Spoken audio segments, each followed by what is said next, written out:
लोकसभा चुनाव 2024 की वो घड़ी आ चुकी है जहां पर वोटों की गिनती अभी जारी है। इसी पर अभी हम बात करते हैं बिहार की 40 लोकसभा सीटों को लेकर, जिसको अभी पहले रुझान सामने आए हैं।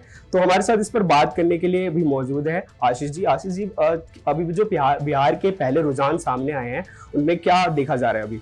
देखिए, अभी तक जो रुझान सामने हैं, पूरे 40 सीटों का रुझान सामने आ चुका है, जिसमें सीधे तौर पे देखा जा रहा है कि 33 सीटों पर एनडीए गठबंधन आगे चल रही है और साथ ही साथ 7 सीट ऐसे हैं जिसपे इंडिया अलायंस को अभी फिलहाल आगे है। ऐसे में अगर हम बात करें कि जैसे पिछले लोकसभा चुनाव के साथ अगर कंपेयर करें तो ऐसे में पिछले लोकसभा चुनाव में जो चुनाव के परिणाम आए थे उसमें पूरे एनडीए को 39 सीट मिला था 40 में से। तो ऐसे में अभी तक के जो रुझान आए जिसमें 33 सीटों पर बीजेपी कहते हैं एनडीए गठबंधन आगे चल रहे हैं, जबकि इंडिया अलायंस 7 सीटों पर। तो सीधे तौर पर इस रुझान से नुकसान होता हुआ दिख रहा है, कुछ सीटों का नुकसान एनडीए को होता हुआ यहाँ पर दिख रहा है। अब देखना होगा कि जब ये तमाम सीटों का परिणाम जब सामने आ जाएंगे उसके बाद कि इस पूरे लोकसभा चुनाव के दौरान बिहार में इंडिया अलायंस और एनडीए का प्रदर्शन क्या रहा है। हालांकि बिहार की अगर बात की जाती है तो देश की सियासत में कहते हैं कि वो भविष्य तय की जाती है बिहार से, क्योंकि बिहार में 40 सीट है। ऐसे में बिहार से अगर अधिक सीट जिन पार्टी को मिलता है कमोबेश उन्हीं की सरकार बनती है केंद्र में। ऐसे में ये देखना होगा और दिलचस्प हो जाएगा कि बिहार में इस बार के इलेक्शन में किन गठबंधन को सबसे अधिक समर्थन मिलता है। फिलहाल रुझानों में बीजेपी यानी कि एनडीए गठबंधन आगे चलता हुआ दिख रहा है। जी ठीक है। अभी तो जैसे कि बिहार की कई हॉट सीटें भी हैं, तो जिसमें से काराकाट एक चर्चित लोकसभा सीट है, तो इस पे अभी क्या देखा जा रहा है? देखिए, काराकाट सीट की जहां तक बात है तो काराकाट सीट से पवन सिंह आगे हैं। तो ऐसे में क्या है कि पवन सिंह उस वक्त ये सीट काराकाट सीट हालांकि पहले चर्चा में नहीं था, लेकिन जब भोजपुरी स्टार पवन सिंह ने निर्दलीय उम्मीदवार के तौर पे इस सीट से अपना नामांकन दाखिल किया, उसके बाद ये सीट हॉट सीट बन गया। क्योंकि क्या था कि बीजेपी ने पहले आसनसोल से पवन सिंह को अपना कैंडिडेट बनाया था, लेकिन पवन सिंह ने इसके घोषणा के 2-3 दिन बाद वहां से चुनाव लड़ने से मना कर दिया। उसके कुछ दिनों के बाद उन्होंने कहा कि मेरी मां ने मुझे कहा था इसलिए मैं चुनाव लड़ूंगा, और फिर उन्होंने काराकाट से निर्दलीय अपना नामांकन करवाया। तो कहीं ना कहीं बीजेपी से बागी होकर जब पवन सिंह वहां से चुनाव लड़ने को तैयार हुए, वहां से नामांकन करवाया, उसके बाद यहाँ का मुकाबला त्रिकोणीय हो गया। लेकिन इस त्रिकोणीय मुकाबले में भी पवन सिंह निर्दलीय सबसे आगे चल रहे हैं। उपेंद्र कुशवाहा दूर दूर तक कहीं नहीं दिखाई दे रहे। वह माकपा के राजाराम की बात की जाए तो वो थोड़ी सी टक्कर में नजर आ रहे हैं यहाँ पर।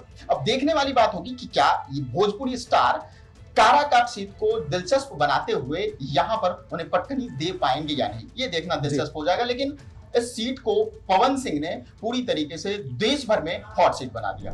जी ठीक है। इसी को देख के अभी पाटलिपुत्र जो काफी लोकसभा जो पटना बिहार जो पाटलिपुत्र सीट है वो भी काफी इन दिनों लोकसभा चुनाव के बीच में काफी चर्चित रही, क्योंकि वहां से लालू यादव की बेटी वहां से खड़ी हुई है। तो अभी इस सीट पर क्या हाल है, मतलब पहले रुझान में कौन आगे चल रहा है? देखिए, शुरुआती रुझानों में देखा गया था मीसा भारती स्टार्टिंग में कुछ देर तक आगे रही थी, लेकिन उसके बाद बीजेपी के राम कृपाल यादव से मीसा भारती अभी पीछे चली गई है। यानी कि मीसा भारती यहाँ पे सीधे तौर पे पीछे नजर आ रही है, राम कृपाल यादव जो यहाँ से आगे। हालांकि ये सीट उस वक्त चर्चा में आ गया था क्योंकि चुनाव के दौरान यहाँ पर राम कृपाल यादव पर हमला भी हुआ था और कई सारे आरोप भी लगा था। उसके बाद ये सीट और चर्चा में आ गया था। और ऐसे में हालांकि लगातार 2 बार से मीसा भारती को इस सीट से राम कृपाल यादव पटकनी देते हुए आ रहे हैं। और ऐसे में अभी फिलहाल आरजेडी से मीसा भारती राज्यसभा के सांसद हैं और ये तीसरी बार मैदान में उतरी है। अब देखने वाली बात होगी कि इस सीट से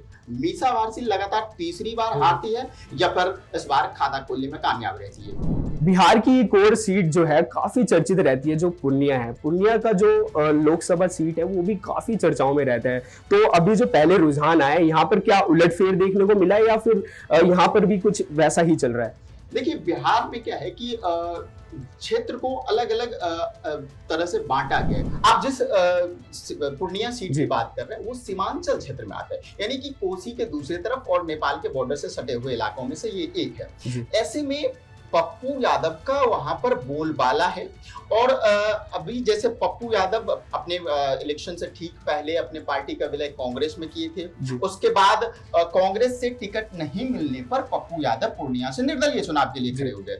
अब ऐसे में क्या है कि पप्पू यादव ने इस सीट को निर्दलीय चुनाव के ऐलान के बाद से सीट को और दिलचस्प बना दिया, क्योंकि यहां से जहां एक और आरजेडी यानी कि लालू की बात करें, लालू ने जिस तरीके से एक अलग रणनीति खेलने का प्रयास किया और इस सीट पर बीमा भारती को उतारा। ये बीमा भारती वही बीमा भारती है जो इससे पहले जेडीयू के साथ थी और इलेक्शन से ठीक पहले आरजेडी में आके आरजेडी के सिंबल पे पूर्णिया से चुनाव लड़ रही है। तो ऐसे में अब देखना होगा, हालांकि पप्पू यादव जिस तरीके से उन्हें सिंपैथी वोट भी मिला हुआ है, क्योंकि जिस तरीके से कांग्रेस में शामिल होने के बावजूद उनको टिकट नहीं मिला था। और दूसरी बात, पप्पू यादव ने जमीनी अगर राजनीति की बात करें तो पूर्णिया क्षेत्रों में उनकी अच्छी पकड़ है और उन्होंने जमीनी स्तर पे जाके लोगों से जिस तरीके से संपर्क किया, कहीं ना कहीं वो कह सकते हैं कि इसलिए वो आगे दिखते हुए नजर आ रहे हैं। जी, जैसे कि अब बात करते हैं बेगूसराय की सीट, लोकसभा सीट को लेकर। बेगूसराय की सीट भी कुछ ऐसा ही देखा जाता है कि यहाँ पर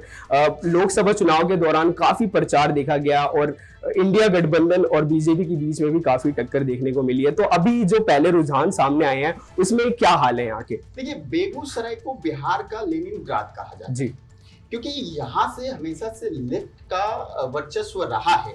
लेकिन पिछले लोकसभा चुनाव में जिस तरीके से कन्हैया कुमार को बीजेपी उम्मीदवार गिरिराज सिंह ने पटकनी दी थी, उसके बाद अगर इस चुनाव की हम बात करें तो इस चुनाव में भी गिरिराज सिंह काफी आगे चल रहे हैं। हालांकि उनके ठीक पीछे माकपा के प्रत्याशी उनके ठीक पीछे हैं, लेकिन अब देखने वाली बात होगी कि गिरिराज सिंह जिस तरीके से उनके साथ एक अलग तरह का जन समर्थन है। हालांकि स्टार्टिंग में चुनाव से पहले कुछ उनका विरोध जरूर देखने को मिला था, लेकिन जिस तरीके से कहते हैं, अगर आप बिहार की बात करेंगे तो कहीं ना कहीं बिहार में वो जातिगत जो कहते हैं जाति के नाम पे वोटिंग होता है और इसका सीधा तौर पे फायदा दिखता हुआ दिख रहा है गिरिराज सिंह को।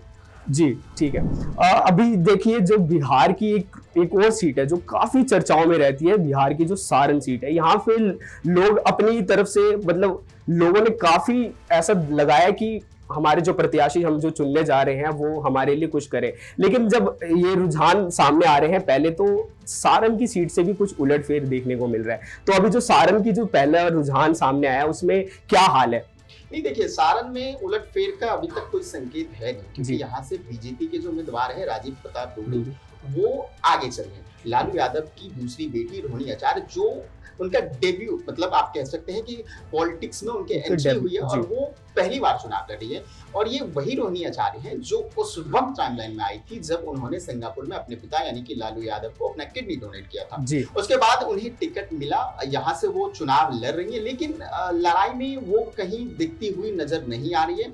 हालांकि चुनाव के दौरान, चुनाव के एक दिन बाद इस सीट सारण की अगर बात करें तो सारण में हिंसा भी भड़का हुआ था, लेकिन उसके बाद कयास ये लगाए जा रहे थे कि जिस तरीके से एग्जिट पोल भी सामने आया था तो मीसा क्षमा चाहूंगा, वहां से रोहिणी आचार्य पीछे ही चल रही है और राजीव प्रताप रूडी सीधे बढ़त के साथ आगे बढ़ते हुए नजर आ रहे हैं। जैसे कि बिहार में अगले साल विधानसभा चुनाव भी होने वाले हैं, तो हाजीपुर की जो सीट है ये काफी लोकप्रिय सीट है, क्योंकि यहाँ से चिराग पासवान जी खड़े होते हैं यहाँ से। तो अभी जो पहले रुझान जो सामने आया है तो उसमें चिराग पासवान ने बाजी मारी है या नहीं, आप इस पे क्या बता रहे हैं? देखिए, जहां तक बात है हाजीपुर सीट की, तो हाजीपुर सीट और पासवान परिवार का नाता तकरीबन 47 सालों से रहा है और ये पासवान का गढ़ कहा जाता है, क्योंकि इस सीट पे लगातार चुनाव जीतते हुए आ रहे थे रामविलास पासवान। लेकिन रामविलास पासवान की मृत्यु के बाद पिछले लोकसभा चुनाव में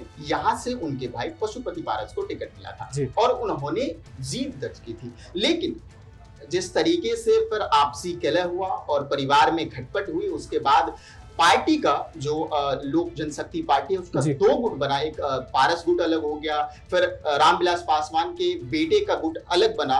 तो उसके बाद यहाँ की लड़ाई दिलचस्प देखने को लग रहा था कि ऐसा होगा, क्योंकि जिस तरीके से एक तरफ बागी तेवर देखने को मिल रहे थे अपने परिवार के अंदर, क्योंकि एक तरफ जहां दावा कर रहे थे पशुपति पारस की इस सीट से किसी भी कीमत पे मुझे चुनाव लड़ना है, वहीं दूसरी तरफ चिराग पासवान का कहना था कि ये मेरे पिता की विरासत है और मैं कहीं और से चुनाव न लड़के केवल और केवल यहीं से लड़ूंगा। और ऐसे में चिराग पासवान खुद को नरेंद्र मोदी का हनुमान बताते हैं, लेकिन इसका फायदा मिला उन्हें और उन्हें यहां से टिकट मिला।